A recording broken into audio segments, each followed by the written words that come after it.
শূন্য পকেটে যে নারী পাশে থাকে সে নারীকে আর যাই করেন কখনো ছেড়ে যাবেন না। কারণ বর্তমান সময়ে শূন্য পকেটে কোনো নারী কিন্তু সহজে পাশে থাকে না, আর যে থাকে সে কিন্তু আপনাকে অনেক বেশি ভালোবাসে। টাকা ছাড়া এই দুনিয়ায় দেখবেন কারো মূল্য নেই। সেখানে আপনার শূন্য পকেটেও যে আপনাকে এত ভালোবাসে, তাহলে বুঝতে হবে সে আপনার সবচেয়ে কাছের মানুষ, সেই আপনার সত্যিকারের জীবনসঙ্গী। আমার প্রিয় আপুমণিরা, তো অনেকেই আমার মেয়েকে দেখতে চেয়েছিল, তো আজকের এই ভিডিওতে আমার মেয়েকে দেখিয়েছি। তো সবাই অবশ্যই ভিডিওটি শেষ পর্যন্ত থাকবে। হ্যালো এভরিওয়ান, আসসালামু আলাইকুম। কেমন আছেন সবাই? আই হোপ সবাই খুব ভালো আছেন আর সুস্থ আছেন। আমরাও আলহামদুলিল্লাহ খুব ভালো আছি। আমার নতুন একটি ভিডিওতে সবাইকে ওয়েলকাম করছি। আশা করছি আজকের এই ভিডিওটি সবার কাছে অনেক বেশি ভালো লাগবে। মধ্যবিত্ত পরিবারের বউ হয়েও স্বামীর অল্প ইনকামেও কিভাবে টাকা জমিয়ে রাখি, কিভাবে আমার এই ছোট্ট সংসারটিকে চালাই, সংসারে ছোটোখাটো প্রয়োজনীয় জিনিসগুলো কিনে থাকি, সেটাই আজকের ভিডিওতে শেয়ার করব। আই হোপ ভিডিওটি সবার কাছে বেশ ভালো লাগবে আর অবশ্যই উপকারে আসবে। আপনারাও চাইলে এভাবেই টাকা জমিয়ে রাখতে পারবেন। একটা সংসারে কিন্তু আমাদের গৃহিণীদের অনেক দায়িত্ব থাকে। আমরা চাইলে কিন্তু একটা সংসারে অনেক আয় উন্নতি করতে পারি শুধুমাত্র বুদ্ধি খাটিয়ে। একটা সংসারে বুদ্ধি আর হিসেব করে চললে অবশ্যই কিন্তু টাকা সেভ করে রাখা যায়। আমি কিভাবে আমার সংসারে একটু একটু করে টাকা জমিয়ে রাখি, আর সেই জমানো টাকাগুলো দিয়ে আমি আমার সংসারের প্রয়োজনীয় জিনিসগুলো কিনি, সেগুলোই আমার বেশিরভাগ ভিডিওতে দেখিয়ে থাকি। তো আজকেও কিন্তু সেরকমই কিছু গুরুত্বপূর্ণ টিপস শেয়ার করব। আশা করছি ভিডিওটি সবার কাছে ভালো লাগবে। তো স্কিপ না করে ফুল ওয়াচ করার অনুরোধ রইল। আমার যারা রেগুলার ভিউয়ার্স রয়েছেন, আপনারা তো সবাই জানেন আমার কিন্তু ছোট বেবি রয়েছে। ওর বয়স কিন্তু মাত্র 3 মাস। তো এই যে আমার ছোট বেবিটার জন্য কিন্তু একটা দোলনা কেনার ছিল। আমি যেহেতু নার্সিংহোমে ছিলাম, অনেক টাকা সেখানে আমাদের খরচ হয়ে গেছে। তো সেজন্য কিন্তু একটু হলেও আমাদের এখন খুবই সমস্যার মধ্যে দিন কাটছে। সহজে কিন্তু শখের বা প্রয়োজনীয় জিনিসগুলো কিনতে পারছি না। অনেকটা কিন্তু সময় লেগে যাচ্ছে জিনিসগুলো কিনতে, কারণ নার্সিংহোমে আমার প্রায় 2 লাখের উপরে টাকা খরচ হয়ে গেছে। আমাদের মতো মধ্যবিত্ত পরিবারে এভাবে যদি এতগুলো টাকা একসাথে খরচ হয়, তাহলে কিন্তু আমাদের অনেক বেশি সমস্যা হয়ে যায়। তো কিছু করার নেই, যার যেটা হওয়ার সেটা কিন্তু হবেই। আমরা চাইলেও কিন্তু সেটাকে আটকাতে পারবো না। আর টাকা কিন্তু সব সময় মানুষের থাকে না, কোনো না কোনোভাবে কিন্তু খরচ হয়েই যায়। তো সবটাই কিন্তু আল্লাহর ইচ্ছা ছাড়া কিন্তু কখনোই কোনো কিছুই সম্ভব নয়। তো উনি যা চেয়েছেন তাই কিন্তু হয়েছে। তো আমরা কিন্তু সব সময়, মানে আমার হাজব্যান্ড আমি, তো দুজনেই কিন্তু সব সময় বুদ্ধি করে টাকা জমিয়ে রাখতাম। আমাকে কিন্তু হাত খরচে টাকা দিত, আর তার সাথে আমি নিজেও কাজ করি, সেখান থেকে যে একটু একটু করে টাকা পেতাম সবটাই কিন্তু আমি বেশিরভাগ জমিয়ে রাখতাম। আমার যতটুকু প্রয়োজন ঠিক ততটা আমি কিনে আনতাম, আর বাকি টাকাটা কিন্তু আমি সব সময় সেভ করে রাখতাম। তবে আমি একটা অন্য উদ্দেশ্যে কিন্তু সব সময় টাকা জমিয়ে রাখি। তো সেটা আমি অন্য পরের একটা ভিডিওতে অবশ্যই বলবো যে আমি কি কারণে টাকা জমিয়ে রাখি। তো যাই হোক, আমি যখন নার্সিংহোমে ছিলাম, তো সেখানে যেহেতু অনেক টাকা খরচ হয়েছে, তো আমাদের কিছু জমানো টাকা ছিল, আর তার সাথে কিছু টাকা কিন্তু ধার করা হয়েছিল। তো সবটাই মিলে কিন্তু সেখানে টাকা দিতে হয়েছে। যেহেতু একবারে অনেকগুলো টাকা, তো সেটা কিন্তু পাওয়া সম্ভব হয়নি, তো সেজন্য একটু ধার করতে হয়েছে। তো সবটা মিলে কিন্তু তারপরে আমাকে সেখান থেকে নিয়ে আসে। তো যেহেতু অনেক টাকা খরচ হয়ে গেছে, তো সেজন্য এখন একটু সমস্যার মধ্যে আমাদের দিন কাটছে। প্রয়োজনীয় জিনিসগুলো কিনতে অনেকটাই সময় লেগে যাচ্ছে। এই যে আমার মেয়ের জন্য দোলনাটা কিন্তু অনেক দিন থেকে কিনতে চাচ্ছিলাম। তো ভাবছিলাম যে একটা বেতের দোলনা কিনবো, কিন্তু বেতের দোলনাটার অনেকটাই দাম বেশি পড়ে যাচ্ছে। আর যেহেতু দোলনার মধ্যে খুব একটা বেশি দিন থাকেও না, বাচ্চারা একটু বড় হয়ে গেলে কিন্তু আর দোলনার মধ্যে থাকতে চায় না, তো সেজন্য কিন্তু আর বেতের দোলনাটা কেনা হয়নি। তো আমাদের মতো মধ্যবিত্ত পরিবারে অবশ্যই আমাদের একটু বুদ্ধি করে চলতে হয়, কারণ অবশ্যই আমাদের পরে কি হবে সেটা ভাবতে হয়। তো সেজন্য কিন্তু আমি একটা স্টিলের দোলনা কিনেছি, তো সেটা একটু শেয়ার করেছিলাম। আর স্টিলের দোলনাটা কিন্তু টাকা অনেকটাই কম লেগেছে। তো এই যে আমরা কিন্তু মধ্যবিত্ত, একটু সেভ আমাদের সব জায়গায় কিন্তু করতেই হয়।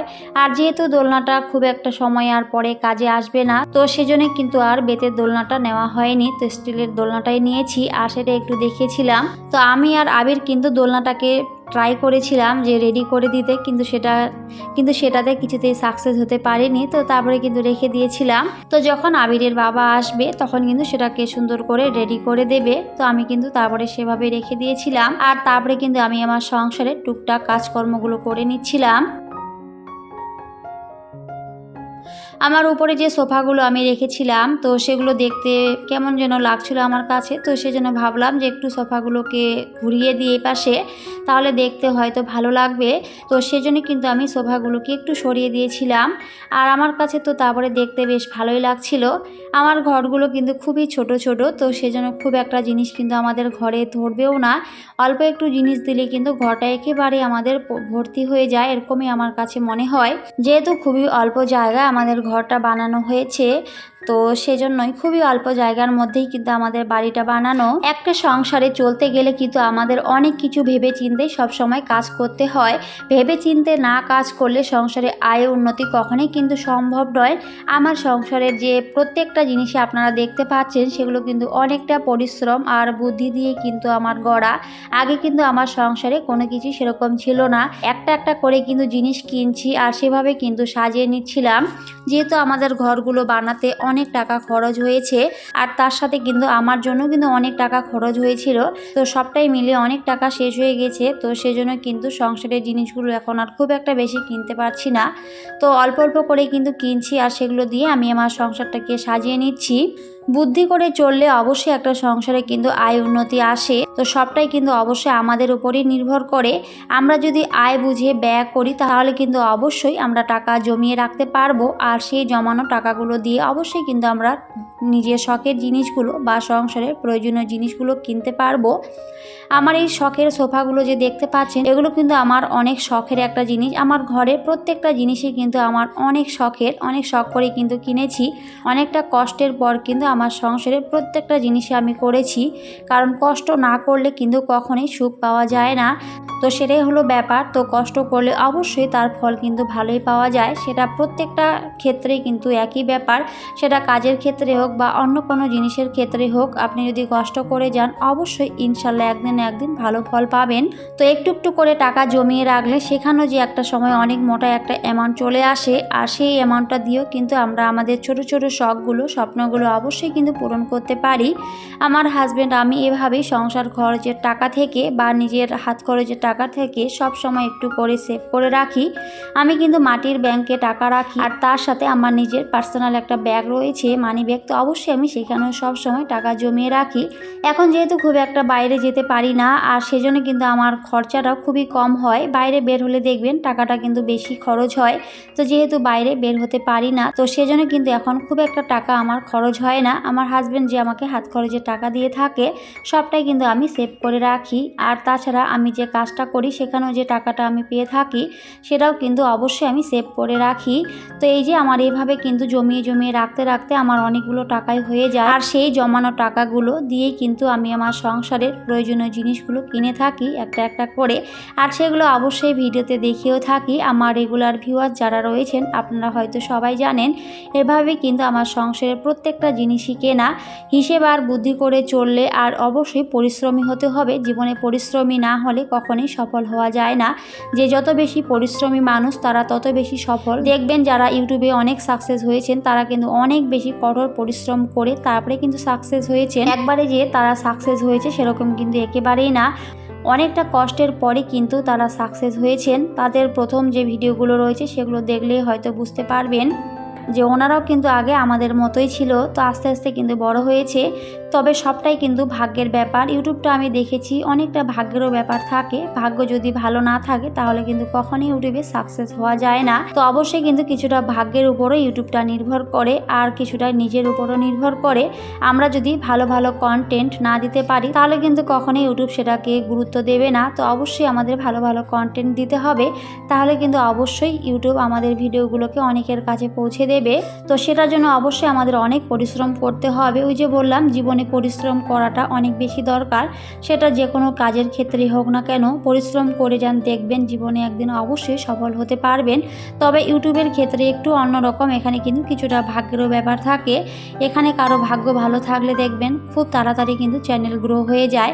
আবার ভাগ্য খারাপ হলে আপনি যতই কষ্ট বা পরিশ্রম করে যান না কেন, তাও কিন্তু কখনোই এখানে সাকসেস হওয়া যায় না। তো সেটাই, যার ভাগ্যে যতটুকু লেখা আছে সে কিন্তু ঠিক ততটাই পায়।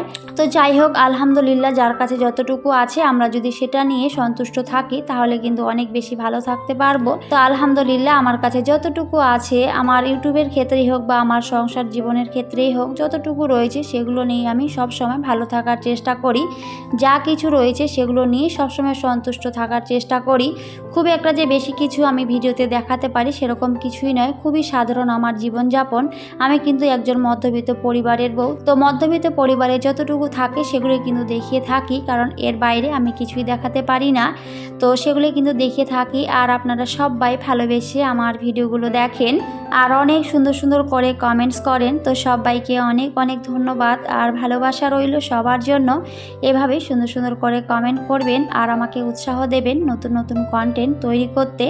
আপনাদের ভালোবাসা পাওয়ার জন্যই কিন্তু আমার ইউটিউবে আসা। তো সবাইকে বলবো এভাবে ভালোবাসা দিয়ে পাশে থাকবেন আর অবশ্যই সুন্দর সুন্দর কমেন্ট করবেন। আপনাদের সুন্দর সুন্দর কমেন্ট পড়তে আমার অনেক ভালো লাগে। আমি অনেকটা আনন্দ সহকারে সবার কমেন্ট পড়ি। তো অনেক নতুন বন্ধু অ্যাড হয়েছে, সবাইকে অনেক অনেক ভালোবাসা। এভাবেই আমার পাশে থেকো, আমিও ইনশাল্লাহ সবার পাশে রয়েছি। তো যাই হোক, তারপরে কিন্তু আমি অনেকগুলো কাজ করে নিয়েছিলাম। আমার সোফাগুলোকে একটু ঘুরিয়ে দিয়েছিলাম, তারপরে কিন্তু সমস্ত কিছু পরিষ্কার করেও নিয়েছিলাম। তো সোফাগুলো ওইভাবে দেওয়ার পরে আমার ঘরটাকে কেমন লাগছিল সবাই কিন্তু অবশ্যই কমেন্ট করে জানাবেন। যার সংসারে যতটুকু আছে আমরা যদি সেটা নিয়ে সন্তুষ্ট থাকি, সেগুলোকে যদি আমরা সুন্দর করে সাজিয়ে গুছিয়ে রাখি, তাহলে কিন্তু সেগুলোতেও বেশ ভালোই লাগে দেখতে। সবটাই কিন্তু সাজানোর উপর নির্ভর করে। ঘর যেমনই হোক না কেন, সেটাকে যদি আমরা সুন্দর করে সাজিয়ে গুছিয়ে রাখি, পরিষ্কার পরিচ্ছন্ন করে রাখি, তাহলে কিন্তু সেটাকে দেখতে অনেক বেশি ভালো লাগে। হোক না সেটা কুঁড়ে ঘর বা দালান ঘর, অবশ্যই সেটাকে ক্লিন করে রাখতে হবে। আর অবশ্যই কিন্তু ভালোবাসা দিয়ে সবটা করা উচিত। ভালোবাসা দিয়ে যে কোনো জিনিস গড়লে দেখবেন সেটা অনেক বেশি ভালো লাগে। তো যাই হোক, তারপরে কিন্তু আমার হাজব্যান্ড এসেছিল আর তারপরে কিন্তু দোলনাটাকে সুন্দর করে সেট করে দিয়েছে। তো অনেকেই হয়তো জিজ্ঞাসা করতে পারে দোলনাটার দাম কত নিয়েছে। তো আমি এখানে দামটা বলছি না, তো কেউ জানতে চাইলে অবশ্যই কমেন্ট করবেন, সেখানে কিন্তু বলে দেব। এমনিতে কিন্তু এই দোলনাগুলোর অনেক দাম, কিন্তু যেহেতু আমরা বাজারে থাকি এখানে কিন্তু আমাদের প্রত্যেকটা জিনিসের অনেক বেশি সেভ হয়। আমরা কিন্তু সব সময় হোলসেলার জিনিস কিনি, তো সেজন্য সেখানে কিন্তু আমাদের টাকাটা সেভ হয়। আর সেজন্য খুবই অল্প টাকাতেই কিন্তু আমরা এটা কিনেছিলাম। তো অনেকে আমার মেয়েকে দেখতে চেয়েছিল, তো সেজন্য সেই প্রিয় আপুদের জন্য একটু আমার মেয়েকে দেখে দিয়েছিলাম। এখন যেহেতু সে অনেক ছোট, তো সেজন্য এখন খুব একটা ভালো করে দেখাচ্ছি না। তো পরে অবশ্যই খুব ভালো করে দেখিয়ে দেবো আর একটু বড় হোক। তো সবাই আমার মেয়ের জন্য অনেক অনেক দোয়া করবেন, সেই জন্য খুব তাড়াতাড়ি বড় হয়ে যায়। আমার প্রিয় আপুমণিরা সবাই এমনিতেও আমার মেয়ের জন্য অনেক অনেক দোয়া করে। তো সবাইকে অনেক অনেক থ্যাংক ইউ। এভাবেই আমার মেয়ের জন্য দোয়া করবেন যেন সব সময় সুস্থ থাকে, ভালো থাকে। তো আজকে আর কোনো রান্নাবাড়ার ভিডিও আমি শেয়ার করিনি। তো দুপুরের খুবই সাধারণ রান্নাবাড়া, সেটা একটুখানি শেয়ার করেছিলাম। তো আজকে কিন্তু আমি ডিমের ঝোল করেছিলাম আর তার সাথে একটু পাঁপড় ভাজা আর তার সাথে একটু ডালের পকোড়া করেছিলাম। তো সেটা একটু শেয়ার করেছি। তো আমার মধ্যবিত্তের সাধারণ দুপুরের রান্নাবাড়া সেটাই শেয়ার করেছি। খুব একটা বেশি আমি রান্না এমনিতেও করি না। আমার প্রিয় ভিউয়ার্সরা সবাই জানে বেশি রান্না করতে গেলে সংসার খরচটা বেশি লেগে যায়, সেজন্য সেই দিক ভেবেই আমি সবসময় কাজ করি। তো যাই হোক, অনেক কথা বলেছি, কোনো ভুল ত্রুটি হলে সবাই অবশ্যই ক্ষমা সুন্দর দৃষ্টিতে দেখবেন। আর আজকের এই ভিডিওটি সবার কাছে কেমন লেগেছে সবাই অবশ্যই কমেন্ট করে জানাবেন। সবাই খুব ভালো থাকবেন, সুস্থ থাকবেন। সবাইকে টাটা, আল্লাহ হাফেজ। দেখা হবে পরের অন্য কোনো একটি ভিডিওতে।